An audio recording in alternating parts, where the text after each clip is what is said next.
Welcome to another Entertainment Roundup. I'm Jay77, and let's get started on topic stories. There's a couple of them I wanted to address. I must first talk about the Philip Seymour Hoffman situation. For the past 48 hours, the news coverage has been extensed from all papers, especially in the local on circuit. Philip Seymour Hoffman, as you all know, died at the age of 46. It was a um, huge news that hit the entertainment airwaves. A lot of people is voicing um, their condolences as well, their concern. But there's also other people who are also speaking out in a way that did quote my interest. First, start with the stories that's been developing. Philip Seymour was found dead in his apartment, and immediately the story was he died of a heroin overdose. That's because drug paraphernalia was found in his home, a lot of it, along with prescription drugs. Now, since that story had first broke on Monday, there were other developments that was coming out. First, from people who have said that this is not a big surprise to even publishers who have saw him doing a film festival, saying that he did not look in the best of shape. In fact, the Post, which is right beside me right now, have said that the publishers had asked him if anything was wrong, and and Hoffman simply replied, "They're saying I'm an addict." So there are some things that has happened that are now being thrown to the surface, especially since Corey and Martin. And to those who don't know, Corey and Martin used to be former former critics. No, actually, they're still critics, but they used to be in a site formerly known as Spill. They have their own show, still doing the same thing what they're doing, but on cloud. That's their temporary home until their new site gets built. And Martin, which people know more for Leon, have said something that really caught my attention. He said that he saw the signs, and that's also because of his appearance, how he looked at tired, how he looked at just pretty much something's going on. And he, along with a lot of the people who are speaking out right now, didn't seem too surprised that this happened. In fact, if you look at the reports that has been being thrown out there, the news report is reporting it as if this is not a surprise. In fact, they're surprised that people are surprised that it's happened, and it really raised the question as to who really know what was going on, because it's kind of hard to believe that the families who was closest to him did not know that was going on, or people who actually were close to him did not know there was some signs going on. And the question do rise if they did know, that they actually confronted him or not. Now, keep in mind, the Post have brought it up that he was just on a downward spiral. They even have some timelines that was going on from the Daily News that said that this is what was going on, and he just kept going until he finally hit my bottom, and it pretty much ended him as it is. So it's very. The news is just all over the place, but one thing is definitely certain, that the reports all say that he died from a heroin overdose, and now there's also reports coming out that they're looking for his dealer. They're looking to see if they can locate the guy. I don't know what charges they plan to get to him. Are they going to be accessory to commit murder? Um, but they are looking for the guy who gave him the bags, which is a lot of them. So they're definitely looking for him if they can actually find him. This is a very tragic event, and it also just shows that just because you see someone on the big screen, because Seymour Hoffman, when you hear the name, it strikes a bell. He's um, great actors, underrated actors for that matter, that actually have hit the silver screen. The movies that he's good in, he is very good at, and the movies that he's not good in, people seem to remember that a lot more than the film like The Master. But it's really very shocking, because again, I wasn't especially for what Leon have said, or Martin, if you listen to the show. It's kind of weird that he said that, because he said he saw the signs for the screen. I wasn't looking for that. I when I watch a movie, and this is just me. I look for performances, how good the movie is. I don't really look for signs that this guy's doing this, this guy doing that. I'm not going to analyze that much. So hearing him say he can do that, and he pretty much had an idea that he's not surprised by it. In fact, other people were saying they're not surprised by it. It really is eye-raising, and it really also asks the question is, how many people really did in his circle, his own circle, knew, and how many people choose not to say anything? And that's the thing that always bothers me, that there's this mixed feeling that we feel that by saying that we make things worse. If you see something that is causing serious harm to another person, whether it's drug, alcohol, gambling, whatever, I always strongly feel that you need to confront this guy and say, hey, look, man, you're messing up, man. You need to get some help. I understand there's only so much you can do, but it's better doing something than nothing at all. And to me, from what I'm gathering from the news reports that's been thrown out here these last 2 days, it looks like a lot of people, including those from Hollywood, pretty much knew what was going on and just kept quiet about it. And to me, it didn't help at all. This is the end results of it. I will leave a link to the report, let you guys see it for yourself. And I'm just going to move right along to another story that has also caught airwaves. Now, this is from a couple of reports. Huffington Post had it, Applegate.com had it, but Sabi, who was not too long ago was a guest on the Arsenio Hall show, doing the had stirred some pretty much controversy doing her guest appearance. Apparently, on January 23rd, the American Horror Story actress rattled off a stream of transphobic slurs, seemingly joking about the treatment she observed trans people receiving in New Orleans area. And this is something that has been reported a lot, especially in that area, how police are just painfully mistreating those who are gay or trans or gay, lesbian, or even transgender. It's just becoming a huge problem, and it's not getting any better. So when she started saying stuff like this, it didn't help anything else. Separate was a bar that she would frequently, and every time we go when we were living, every single time. They were always like a gang of cops arresting, and this is the word she used, trannies. Audience laugh. Simon laughed specifically as Paul said, yeah, this is something that's being said. I don't know what goes on with trannies, but that tranny or tranny crime needs to stop. This is something that is spark, and it's not as much as to how the slur is, but the fact is, people thought it was people didn't take it as seriously as they should, and the way she was using that word didn't make things any better either. The department, a lot of activists, of course, have went on the warpath against that. They pretty much criticized her for doing that, and for pretty much good reason, because of how she worded it. And that was the problem here. It's not the fact that she was using the word, which is a very this very deep word. It's something that is definitely offensive, which she said earlier that she didn't know she was using the offensive word. But the fact is, it was used in such a joking manner. That's where spark off the rage right there, because again, it's nothing a laughing matter what's going on in New Orleans. This is actually happening, and these people being harassed, being arrested just for the fact of their sexual orientation is just simply wrong, and that is something that's going on. And so for the audience to take it as a joke, yeah, you can pretty much see why a lot of people is not very too thrilled about this. She did one on Twitter, and this is what she said. There was two tweets she have done. And this one of the tweets says she apologized several times for using the word tranny. I didn't realize that it was a slur. I'm very sorry for my poor choice of words. She didn't tweet it again. And she said, and again, I'm also sorry for having made light of a bad situation. That was not my intention. I think the problem with this is the fact is I think the audience was reacting. I think the way she was presenting it and the way she was doing. Because here's the thing, he did acknowledge that this is going on, and she also acknowledged this needs to stop. The point was how she presented it.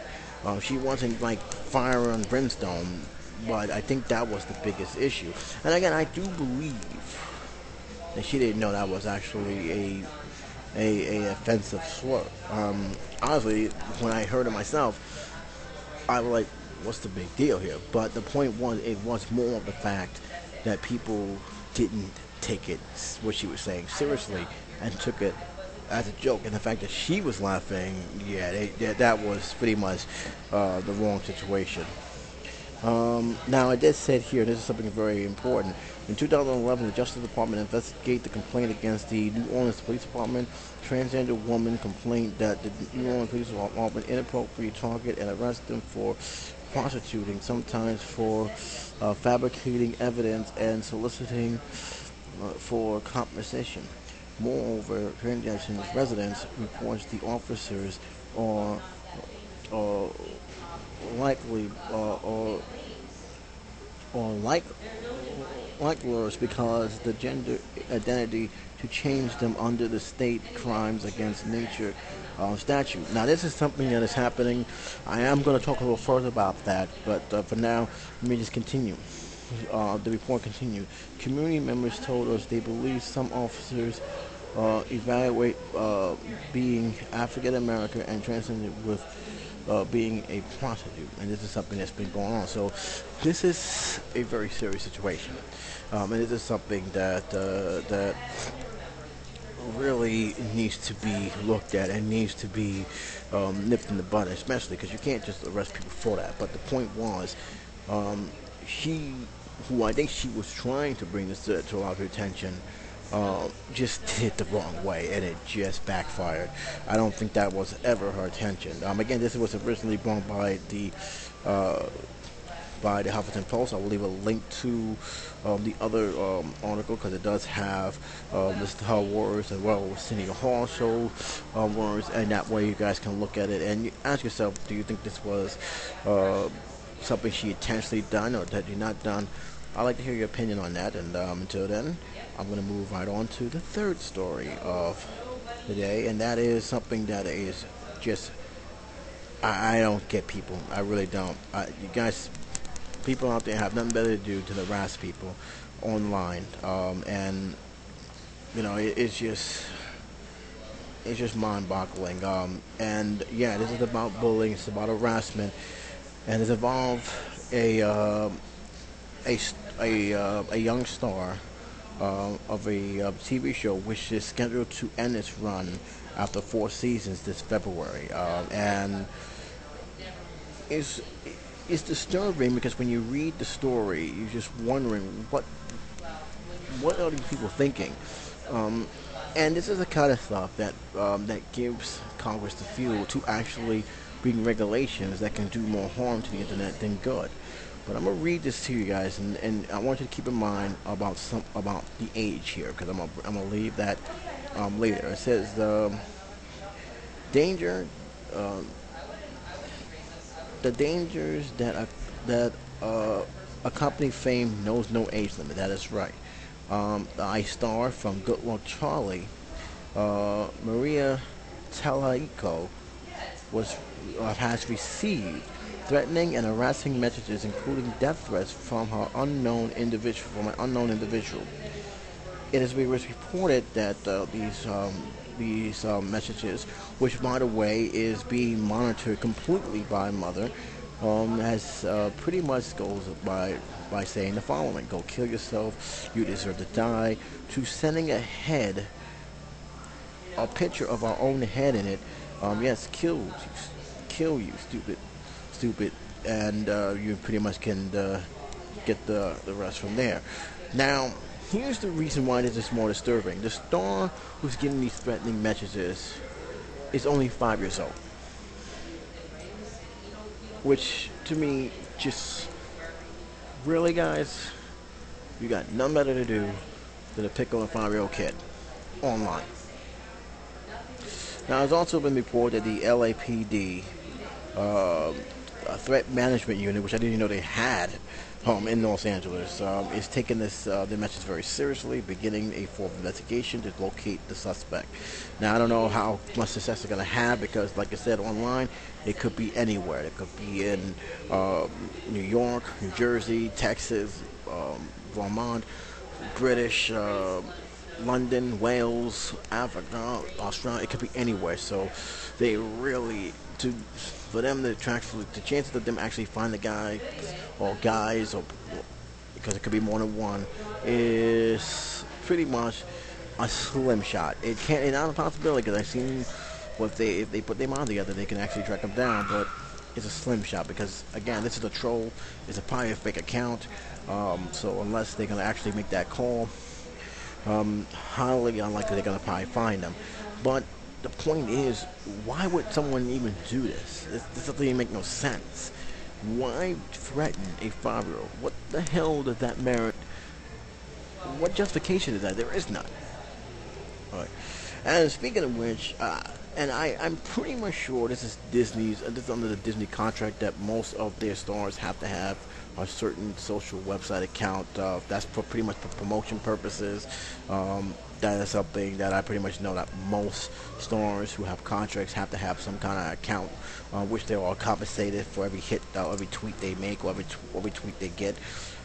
But I'm like this. I don't think a 5-year-old or a kid under the age of 14 should have any kind of social networking site.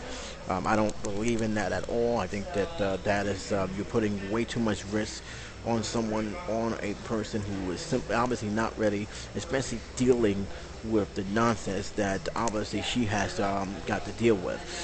There are teenagers who can't really deal with the stuff that's going on online right now, and we've seen the results of that. So having a child on these social networking, I just don't feel it right now. I'm not. That's just me. I would never allow that to happen. But I don't care if it's Instagram, Facebook, whatever. You're not ready for that kind of thing. There should be no reason for a child of that age to have any kind of social networking website. Now, to be fair, it did say this was controlled by mom, and so there is a great possibility she never even saw these messages, which is a good thing. She don't need to see that kind of crap. And if her mom, have known her, she probably made a recording, told the police, and then kept it in a bunch of stores and deleted it so that way she doesn't see it. But to me, I feel like this. She doesn't need one. All right, if she gets older and she knows she can handle it and knows the dangers that come with having social sites and the rules are carefully planned out, then yes. But at that age, no. But that's just me. That's just my opinion. You don't have to agree with it, but that's just how I see it. Moving right along, I will leave a link, by the way, so you guys can check it out. But it really is disgusting. Honestly, there's really no need for that at all. All right, moving right along. For those who sat through the whole entire Super Bowl, like I did, unfortunately, you probably have seen a couple of shows that are coming back. You also probably see a couple of trailers that you like or did not like. There was one show that I am pumped up to see. I think Fox did a great job of giving us little tidbits, and then they really hit us with the big bang of showing us the full teaser to this miniseries, which is going to be coming out this May. And what is this a series, of course? Jack Bauer, man, 24, live another day. Will finally be hitting the TV tubes on May the 5th on Fox. This was a show that was talked about that has actually gotten greenlit, has actually been made, and we've seen from this trailer, and I'm going to be leaving a link because the Post has a trailer of Kiefer Sutherland. Look like he's back in pure form with Chloe, which, from what I'm seeing, donning black hair now. So I'm actually looking forward to seeing this series. I'm a big fan of the 24 series. There's only one, I think there was a mini episode they did before, like a preload leading up to The 24th season that I did not like, but everything else I actually enjoyed. I did Kiefer Sutherland, owns the part of Jack Bauer. There's really no one else who can play it. And to me, I'm hoping, and this is just me hoping, that this will lead or be the anchor to the upcoming movie, which is long overdue. Kiefer Sutherland, from reports I've been reading, has been gone very frustrated at the fact that it's now been close to almost 3 years, 4 years now, and there has not been a movie yet, and it's kind of surprising because you would think that once the show ended, they would automatically jump into movie production mode. We probably will see 24 the film out this year or last year, but it didn't happen. And from what I'm seeing, the scripts is just not coming together, especially from a show like this. It's kind of, I can understand why the script is not what it is, but the show is very unique. It picked a premises of real time and made it into a TV show, and it actually worked.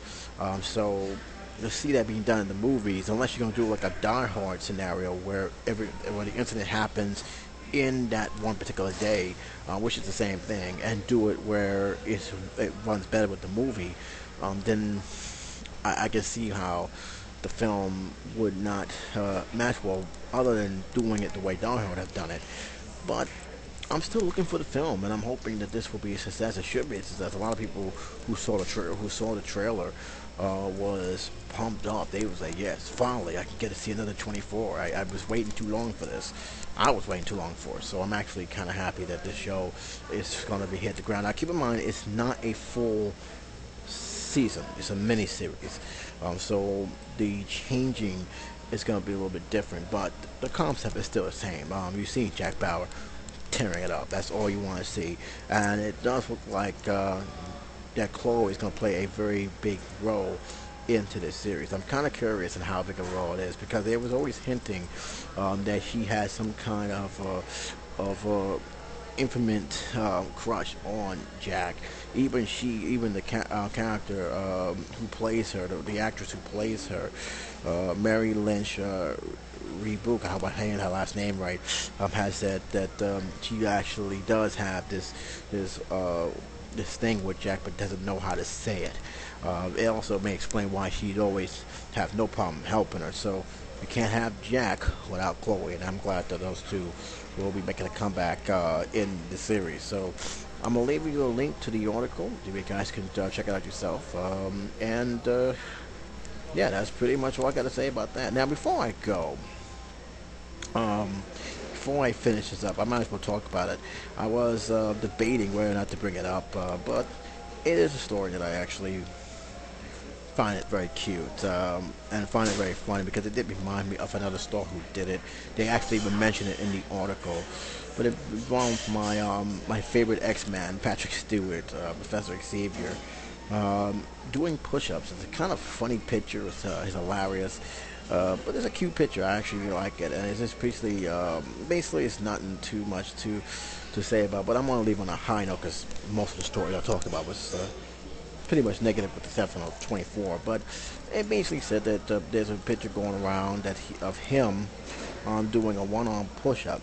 Now, keep in mind that Patrick Stewart is now in his 70s, and he looks good for his age. I'm keeping it real. He looks good for a 70-year-old man, and he's still relevant to this day. But it is kind of hilarious when I saw the picture. It's like I couldn't help but smile, because this guy, he got a great sense of humor. He's still doing stage plays with his best friend Ian McKellen, which, by the way, I think this is their last month on Broadway. They're doing a plays on Broadway. Keep in mind, they're supposed to end a month ago, and it's, I think, by popular demand, they kept both plays going, because they're doing two plays, not together back to back, but pretty much separately, and it's not a great success. Had pretty good reviews too, and you see him. And the first thing you notice is he's wearing a Seattle Seahawks jersey, and you see him just, a picture doing a one-arm pull-up, and it's kind of fun. It was kind of hilarious. He had put this on his Twitter, and it had from what the last time I checked was 18,682 tweets, 16,320 favorites. So this is actually making his rounds, and it's kind of hilarious when you look at him. He's like, "Yeah, I'm 73 years old, but I still can beat you down like there's no tomorrow. And I just feel it was kind of fun to share with you. I'll leave a link to the article. You guys can check it out yourself, but it is kind of hilarious. It is fun. He's sporting that Seahawks jersey. Obviously, he picked the winning team because I sure hell didn't. And just having fun. He's having a good year. He's had a successful play. It's the new X-Men movies coming up. I'd like to see him reprise his role finally after how many years it was since then? 7, 8 years since he played Xavier. That's a long time. So I'm actually looking forward to it. I really am. That's pretty much it, guys. As usual, I'll leave links to the articles that I talked about. And if you guys have any feedback or comments, please be real happy to put it down in the comment section. But until then, J77 saying take care, be safe. I'll talk to you soon.